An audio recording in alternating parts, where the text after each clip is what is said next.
നമസ്കാരം. Special intensive revision നടപ്പാക്കുന്നതിന്റെ ഭാഗമായി കേരളത്തിൽ നടപടികൾക്ക് ഏതാനും മണിക്കൂറുകൾ മാത്രം. BLOമാർ ഈ നവംബർ 4-ന് ശേഷവും വീടുകളിൽ എത്തും. ആദ്യം വന്നിട്ട് വീടുകളിൽ ആരുമില്ലെങ്കിൽ വീണ്ടും വരും. അതായത് വീട്ടിൽ ആള് ഉള്ള സമയത്തൊക്കെ തന്നെ വരും.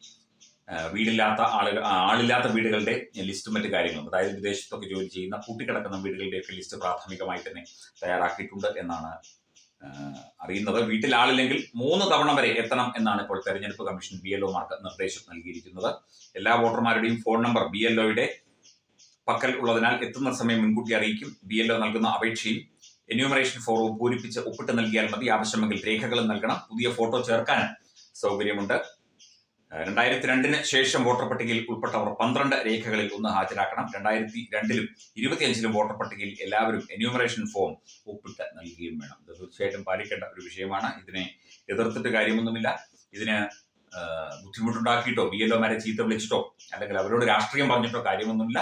ഇലക്ഷൻ കമ്മീഷന്റെ പ്രത്യേകമായ നിർദ്ദേശമാണ്. ഇത് പാലിച്ചേ പറ്റൂ, ഇല്ലെങ്കിൽ വോട്ട് ചെയ്യാൻ പറ്റില്ല എന്ന് തന്നെയാണ്. അതിനുശേഷം വോട്ട് ജോലി അല്ലെങ്കിൽ വോട്ട് ലിസ്റ്റിൽ നിന്ന് പേര് മാറ്റി കഴിഞ്ഞ ദിവസം ഒരു കോൺഗ്രസ്സുകാരൻ എന്റെ വോട്ട് എവിടെയെന്നൊക്കെ ചോദിക്കുന്നത് കേട്ടു. അത് കൃത്യമായി ചേർത്തെങ്കിൽ അതിനകത്ത് കണ്ടേ, അല്ലെങ്കിൽ അതിന് ചേർക്കാനുള്ള അവസരവുമുണ്ട്. എല്ലാ സർക്കാർ ജീവനക്കാരുടെ തിരിച്ചറിയൽ കാർഡ്, പെൻഷൻ പേയ്മെന്റ് ഉത്തരവ്, തദ്ദേശ അധികൃതർ, ബാങ്കുകൾ, പോസ്റ്റ് ഓഫീസുകളൊക്കെ നൽകുന്ന കാർഡുകൾ, അങ്ങനെ 25ഓളം രേഖകൾ ഉണ്ട്. അതിൽ ഇലക്ഷൻ കമ്മീഷൻ BLO ആവശ്യപ്പെടുന്ന രേഖകൾ കൊടുക്കേണ്ടതാണ്. 2002-ലെയും 2025-ലെയും വോട്ടർ പട്ടികയിൽ പേരില്ലെങ്കിൽ പേര് ചേർക്കാൻ ഫോറം 6-ൽ അപേക്ഷിക്കണം. 87 ജൂലൈ 7-ന് മുൻപാണെങ്കിൽ ജനനത്തീയതിയോ ജനന സ്ഥലമോ തെളിയിക്കുന്ന രേഖകൾ ഹാജരാക്കണം. അതുപോലെ 2 ഇടത്ത് വോട്ടുണ്ടെങ്കിൽ ഉറപ്പായിട്ടും ഒന്ന് നീക്കണം. അത് കൃത്യമായി അവരോട് പറയേണ്ടതാണ്. അവർ കണ്ടുപിടിച്ച് നീക്കുന്നതിലും നല്ലത് അവരോട് പറയുന്നത് തന്നെയാണ്. പ്രത്യേക മൊബൈൽ ആപ്പുണ്ട്. അതുപോലെ തന്നെ മുൻപ് താമസിച്ചിരുന്ന സ്ഥലത്ത് നിന്ന് പുതിയ താമസ സ്ഥലത്തേക്ക് വോട്ട് മാറ്റുന്നതിനും പ്രത്യേകമായ അപേക്ഷ കൊടുക്കേണ്ടതാണ്. അതുപോലെ ഹെൽപ്പ് ഡെസ്ക് ഉണ്ട്. 24 മണിക്കൂറും ഹെൽപ്പ് ഡെസ്ക് പ്രവർത്തിക്കും എന്നുള്ളതാണ്. അതായത് അതിന്റെ നടപടിക്രമങ്ങൾ തുടങ്ങിക്കഴിയും. അത് കൃത്യമായി കേരളത്തിൽ നടപ്പിലാക്കും എന്നതിന്റെ കൃത്യമായ സൂചനകൾ വന്നു കഴിഞ്ഞു.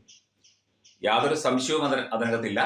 ഈ ഒരു പരിപാടി, ഈ ഒരു പദ്ധതി, അത് BLOമാർ 3 തവണയെങ്കിലും വീട്ടിൽ വന്ന് കാര്യങ്ങൾ ചോദിച്ചറിഞ്ഞ് തിരിച്ചറിയൽ രേഖകളും അപേക്ഷകളും ഒക്കെ പൂരിപ്പിച്ച് വാങ്ങി അതിന്റെ പരിശോധനകൾക്ക് ശേഷം മാത്രമേ അന്തിമ വോട്ടർ പട്ടിക പ്രസിദ്ധീകരിക്കുകയുള്ളൂ.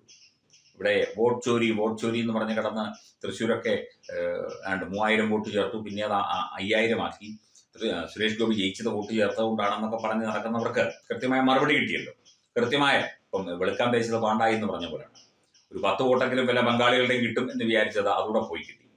കാരണം വോട്ട് ചോരി എന്ന് പറഞ്ഞ് ബഹളം കൂട്ടി എന്തായിരുന്നു ഇവിടെ? എന്തൊക്കെ ബഹളം കൂട്ടലായിരുന്നു. പവർ പോയിന്റ് പ്രസന്റേഷൻ, മറ്റത് മറിച്ചത്. രാഹുൽ ഗാന്ധി കിടന്ന് നിലവിളിക്കുന്നു, ഓടുന്നു. ഇപ്പൊ കാണാൻ പോലുമില്ല. ബീഹാർ ഇലക്ഷൻ ഇനി 8 ദിവസമേ ഉള്ളൂ. രാഹുൽ ഗാന്ധിയെ കാണാൻ പോലുമില്ല. എവിടെ പോയി എന്നറിയത്തില്ല. കോൺഗ്രസ്സുകാർക്ക് പോലും അറിയത്തില്ല. അമ്മയ്ക്കോ പെങ്ങൾക്കോ അറിയാവോ? നമുക്കും വലിയ പിടിയൊന്നുമില്ല. എന്തായാലും കൃത്യമായി SIR എല്ലാ സംസ്ഥാനങ്ങളിലും നടപ്പാക്കിയേ തീരൂ. ഇവിടെ ഇന്ത്യൻ പൗരന്മാർ, അംഗീകൃത ഇന്ത്യൻ പൗരന്മാർ മാത്രം വോട്ട് ചെയ്താൽ മതി. ഞാൻ ഇപ്പോൾ ഇന്ത്യൻ പൗരനല്ലെങ്കിൽ എനിക്കും വോട്ട് വേണ്ട എന്ന നിലപാടിലേക്ക് നമ്മളും എത്തുകയാണ്. നമ്മൾ ഇന്ത്യക്കാരനാണെങ്കിൽ വോട്ട് ചെയ്താൽ മതി. നമ്മൾ രോഹിംഗ്യനാണെങ്കിലോ അല്ലെങ്കിൽ ബംഗ്ലാദേശിൽ നിന്നും ബംഗാളിയായിട്ട് വന്നതാണെങ്കിലോ അല്ലെങ്കിൽ വേലി ചാടി ആസാമിൽ വന്ന് അവിടുന്ന് ഒഡീഷയിൽ വന്ന് പിന്നെ അവിടുന്ന് കേരളത്തിൽ വന്നതാണെങ്കിലോ ഒന്നും വോട്ടില്ല. നിങ്ങൾക്ക് നിങ്ങളുടെ നാട്ടിൽ വോട്ട് കാണുമായിരിക്കും. ഒഡീഷക്കാരൻ ഒഡീഷ വോട്ട് കാണുമായിരിക്കും. പക്ഷെ ഒഡീഷയിലും വോട്ട് ചെയ്ത് ഇവിടെയും വോട്ട് ചെയ്ത് എല്ലായിടത്തും വോട്ട് ചെയ്യാനൊന്നും പറ്റുമൊന്നുമില്ല. നടക്കുന്ന കാര്യമൊന്നുമല്ല.